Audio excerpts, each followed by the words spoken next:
Welcome to the Hart in New York show. Tonight, it's going to be a little bit different. It's going to be, we're going to have you're going to feel two things here. You're going to feel a heaviness, and you're going to feel encouragement, and you're going to hear about miracles, and you're going to see and hear what a person has gone through, which to me is one of the most horrendous things anybody could have gone through in their lifetime, and that's the Holocaust. Okay, it is extremely important that you hear what this woman will have to say. Her name is Jean Parnes Wechsler. She is a Holocaust survivor. At 4 years old, she escaped Poland during Hitler's invasion. Her story is told in the book One Step Ahead, which she co-wrote. The book chronicles the events that took place with her mother, Esther Parnes, and leads her family away from the Polish village of Skalat. Did I say that right? Mm-hmm. Skalat. A step ahead of Hitler's troops. Esther and her children endured hunger, disease, and bloodshed. But Hitler could not defeat Esther Parnes, her mother. Jeannie is here today to tell her story about an extraordinary woman. Mother's battle to save 7 children. They miraculously made it out of Poland hours before Hitler came in. They survived 3 months of constant bombing. Not 3 days, 3 months while they were fleeing Poland. They had left their home and all they had to endure starvation. Here today is Jean Parnes Wechsler. It's an honor, Jeannie, to have you here, a privilege. I want you to say hi to everybody now. Hi, everybody, and what I want to say to you is thank you so much from the bottom of my heart. And I am sure if my family was alive today and my mother, they would do the same thing.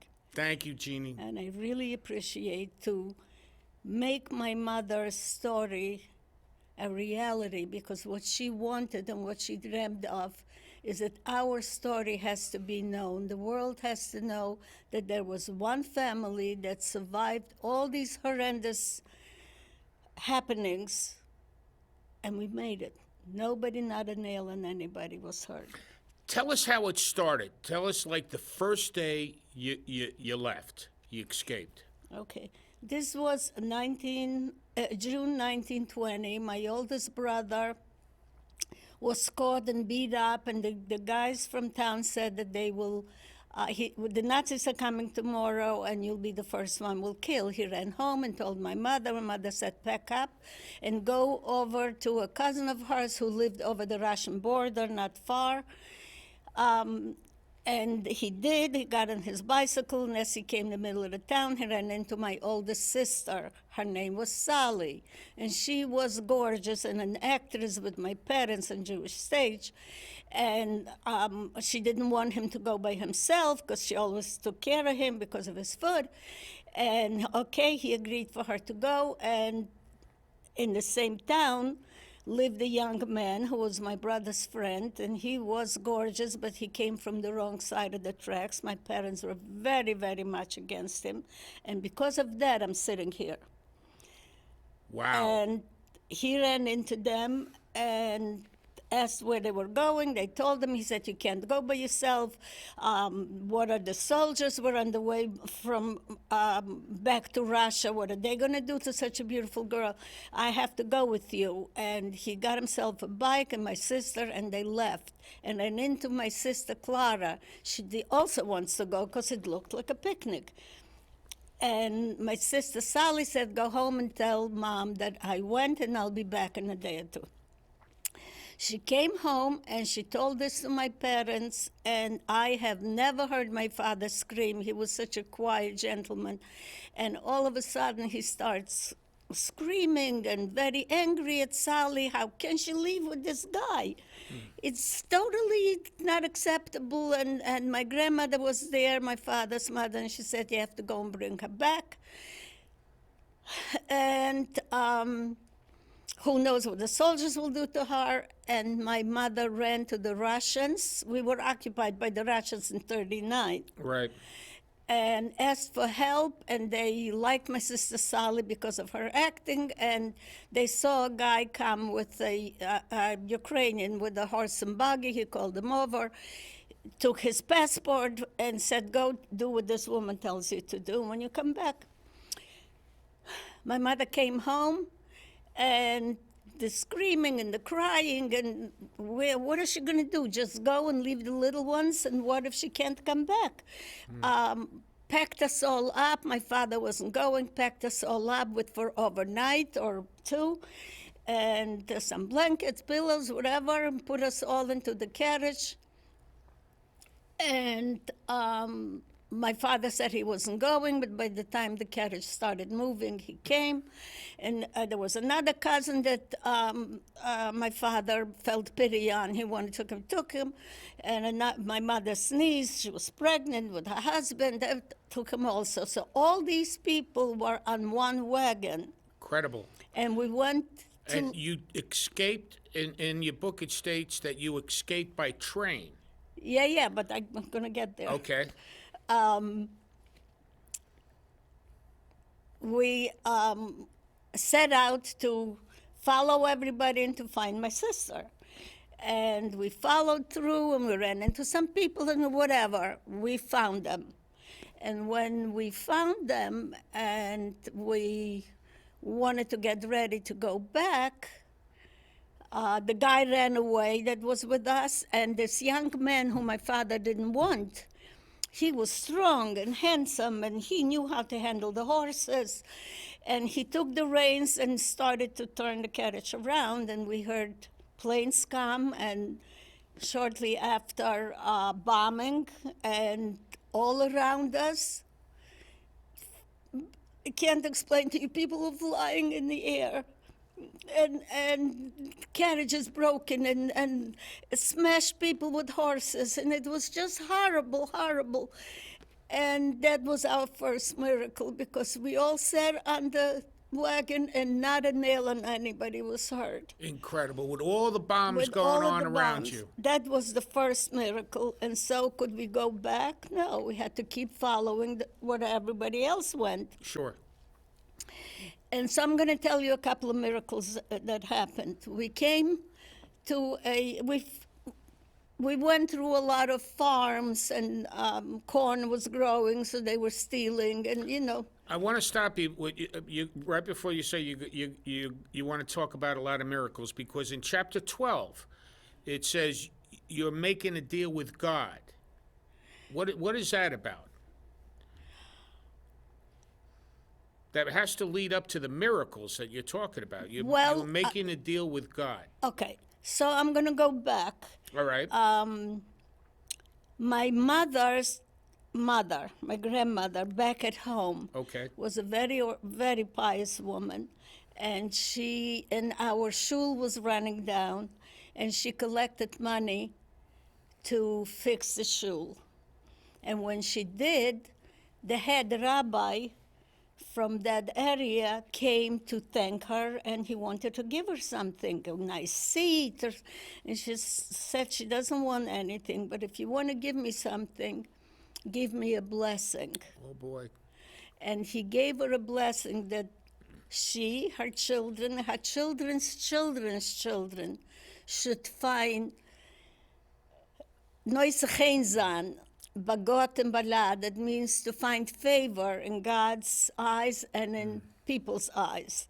And through the war, through all of the 5 years, whenever something good happened to us, a miracle, my mother would always say, it is because God is taking care of us, because of my grandmother, because of the blessing. And I remember one time we came to a farm, and this young man, he was the whole leader. Without him, I wouldn't be here. And he What do you mean he was a leader? He did everything for us. He stole for For the us. 7 kids? For everybody on the wagon, for the 7 kids and my parents and my He cousins. stole for you. He stole for us. You mean food and... Food and horses and everything that we needed. No kidding. Without him, I wouldn't be sitting here. That's the whole. That is And really... all this time, so let me finish this miracle. And he went to ask if we can sleep over in the barn, and he said, "Жиди," which in Ukrainian in the negative, it's Jew, out.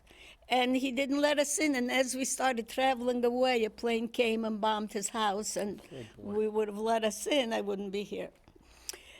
Another time, we stopped to sleep over in a barn or something, and we heard planes come, and it was too late to run away, and so we all stayed down. And through the night it was bombing. In the morning, one of my brothers went out, and he looked around, and there were 7 bombs that didn't go off. And he took my mother to show her. My mother said, each bomb was meant for one of my kids, but it didn't happen. I'm telling you, it's like I'm just sitting and telling you, and I'm like, could it have happened? But it did. One time we came to a bridge, very famous, maybe it'll come to me as I speak, and there were thousands of people on it crossing, and it took almost a whole day, so slow with the military, and by the time we came close to get off the bridge, we heard the planes come, and they bombed the bridge, and the bridge broke in half, and everybody fell in, and we had just gotten off. You just got off the bridge. Just got off the bridge. So up until now, you survived 7 bombs that didn't go off, and you got over the bridge, and they just bombed the bridge. Right. And a lot more, a lot more, but those are, we came to a place where we had to cross the water, and there were already carriages turned over and military and all kinds of stuff, and we waited our turn, and when it came to our turn, this handsome dude was with the horses, and as he was pulling into the middle, the carriage stopped, and the horse stood up, and there is a picture that my son painted of this to give him as a gift. And and he couldn't go further because the wheel was stuck between 2 rocks. And he told this to my mother. He went down, he looked, and he said, the wheel is stuck. And she said, please see what you can do to help save my children. He went down, and with his shoulder, he lifted up all of us and saved us. Boy. There were people dead, drowned, and carriages turned over, and we just came across, and it was just like unbelievable.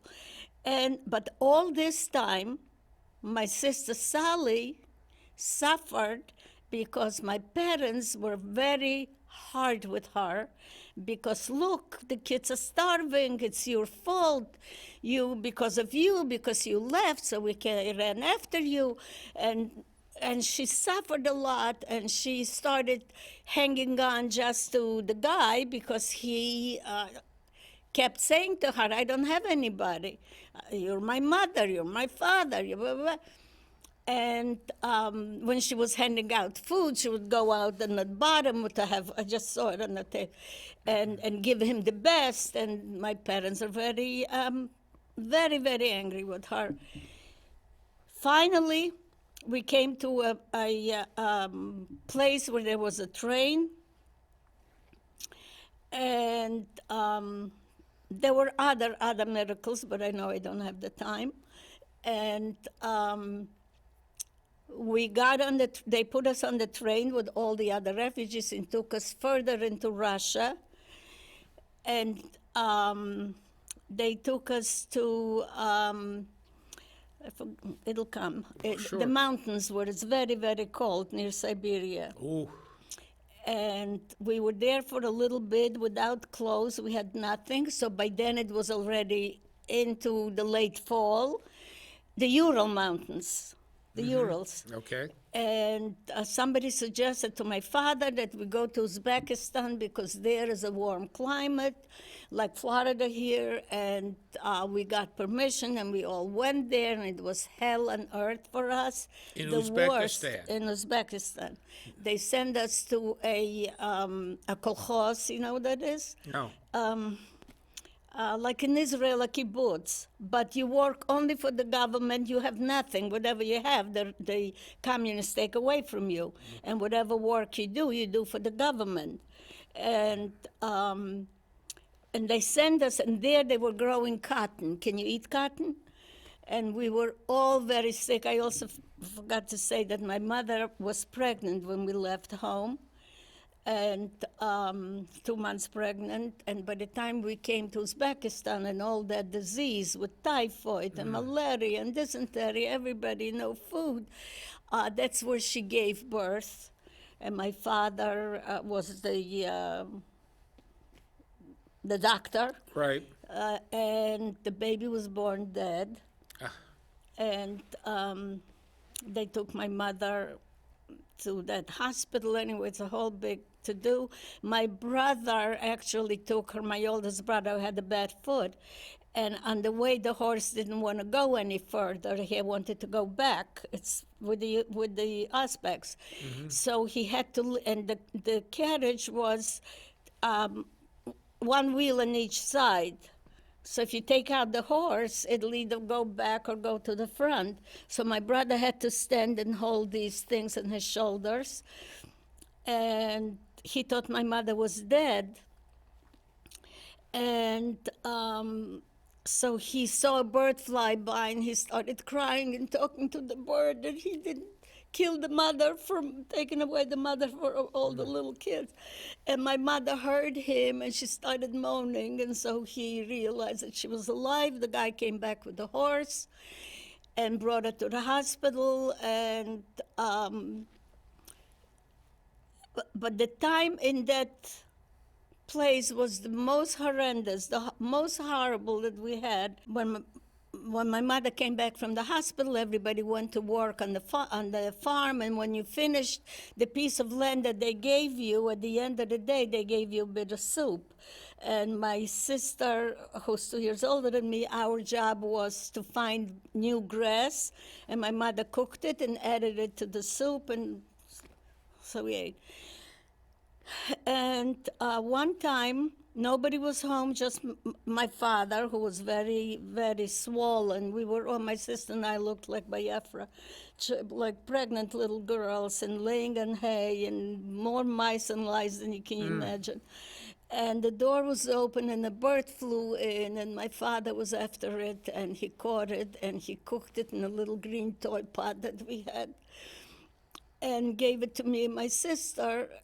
And this is what I remember. It's a little different. And he wanted to make sure that we don't tell my mother. And so he said, make sure you don't tell your mother. But the minute my mother came in, what does a 4-year-old do? Mommy, daddy will. And she started crying, and she was very upset, and she said that if we came to a point where this gentleman has to kill a bird to feed his dying children, we all gonna die here, we have to get out of here. And they started planning, and eventually we came back. I mean, there's a whole lot of stuff, but eventually we came back to where we originally were. And Azrael was taken to the army, and then he came back for a few days, and the train broke on the way. So when he came back to the army, they put him for 5 years in jail. And my father was sewing also for the army, and it was just awful. And poor Sally was trying to make some money to send him stuff, donuts, and it was terrible. And my parents, every time they looked at her, look, the kids are dying. It's your fault. Because of you, we left. And they made her life miserable, the poor thing. And at the time, we didn't know it was coming closer to the end of the war. And in the same town lived a man from our hometown who got a letter from his sister telling him what happened after we left in our hometown. And my parents realized that if it wouldn't be for her going with him, we would be amongst the people in our hometown all dead. And they got dressed and they went in. By then, he was already back from jail because they let all the military people that were in jail, they let them out. So he had come home. And I'll get back to tell you what it looked like. And so they lived in a different room, and my parents got dressed, and they went in, and they apologized to them. And they said, if it wouldn't be for you, Salkala, none of us would survive, and we're so sorry of hurting you all this time. And they hugged, and my mother said, now we have another son. And he was always like a son to us. But if I still have a minute to tell you how we, all the three little ones, hooked into him. And we slept with him, and we wetted him, and he brought us food, and he played with us. And he was just a wonderful, wonderful person. And you know, now my whole family has passed away. I'm the only one, so I'm speaking not for myself. I'm speaking for everybody. Wow. And what I'm really, really trying to do is make my mother's dream come true by telling the story to the world as much as I can. That's what I want to get to, because in the last chapter, I think it's chapter 18, you stated that your mother's prophecy is fulfilled. What is that about? The mother's prophecy is fulfilled that her children remained alive. Okay. And that we will be able to go on and tell the story to our children, our children's children, to know that God took care of us and kept us alive. And Isn't that amazing? Isn't that amazing? You know, I listened to this story, and I've heard other stories, and our good friend Alex Rotenberg, who's not with us anymore, was also a Holocaust survivor, and what they went through, and the pain and the suffering and fear. I could imagine. The fear was till today. I could only imagine the fear, but then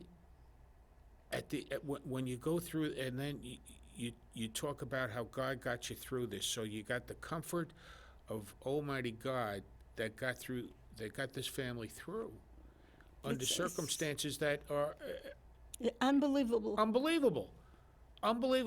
What I'm getting at is that over the past year and a half and all, almost, about this pandemic, it has been quite a bit on everyone, and I'm not saying it hasn't, but can you imagine going through what this woman has gone through compared to, okay, it's a pandemic, we had to be locked down and this and that. I don't even see it coming close to the circumstances, because there must have been times when you were close to the German officers. They must have been like all around or hidden or whatever, and I mean, we could see them. Could imagine that. Imagine that. So we got to be grateful. We have to be grateful for what we have. Are. Right? And what give thank God, thank God, thank God, my mother always used to say. She used to always say that. Yeah. Now, do you have anything that you can say for the last minute, the last bit of encouragement in Yiddish to the people that understand that? Could you say something? Ich will auch sagen, als lieb mein Family in der Liebe, in des Warmkeit, was mein Family hat gegeben einem Zweiten, hat uns auch geholfen zu bleiben leben. Now interpret. Okay. The love and the warmth and the nurturing that my family gave us and that we had from one another also helped us to sustain and to remain alive. Isn't that something?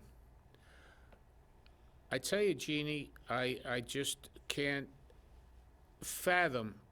No one, I think, can really understand or feel what this must have been like. You can explain it out there, but no one can really, unless they go No. through it themselves. Absolutely. So now you're in good old US of A. I love you, America. There is no country like you. And I love you, and I don't care who the president is. We're all one, and we have to love each other. I don't care what language you speak and what color you are. Just stay happy in America. You know, maybe Jeannie ought to run for political office. What do you think? People out there that are listening and watching, wouldn't she be a good political figure? Let's get unity. Let's all try and work together. Let's try and be a little bit happy and grateful for what we have in this country. Look what she went through outside this country. Look at what we have inside this country. It's off the charts. It's off the charts. We're very blessed. We're very blessed. We have God watching over us. When we hear stories like this, it can only be encouraging and make people want to be grateful for what they have. Jeannie, I want to thank you so much for coming on today. Don't forget. And I am thanking you from the bottom of my heart and from my whole family. I never, ever thought that the day would come that I would be able to sit among such wonderful people and without nerves, without being anxious, to just tell my story. It is just so beautiful. That's another miracle right there. And one step ahead, right here. This tells it all. Fascinating story. Thank you once again, Jeannie, for coming on. We hope that this story has touched your hearts, made you realize, oh my God, how good we have it here in America. Make you all also realize the history, that these terrible things that happened in the past so they don't happen again. Well, listen, thanks for watching. God bless you all. We'll see you next time.